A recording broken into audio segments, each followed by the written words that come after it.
Hello guys, this is one of the most popular Java interview questions. So we have given array, which is an integer array. All we need to do, we need to move all the zeros to the end of the array, and we have to maintain the relative order. So for example, the input is like this. All we need to do, move all the non-zero elements to the left, maintaining the order, and all the zeros will go in the end of the array.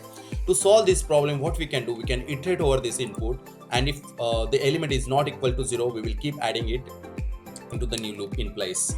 So let's start with the index first. So we will have the integer index is equal to 0, and we'll need a for loop to iterate over the array. It will start with the 0, and it would be num.length. Right, if this particular element nums of I is not equal to 0, we will add it into the array. So what we will do, we will do nums of index plus plus, which we have initialized here, is equal to num of I.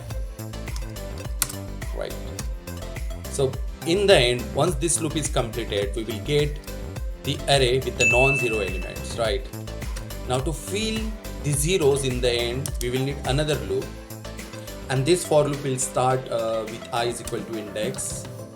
So I is equal to index, and I is less than num.length. So what we will do here, we will have nums of I is equal to 0. So all the remaining element will have the value as 0.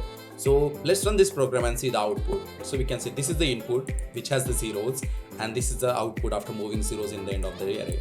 If you like this video, do like and subscribe to our channel. Thanks for watching.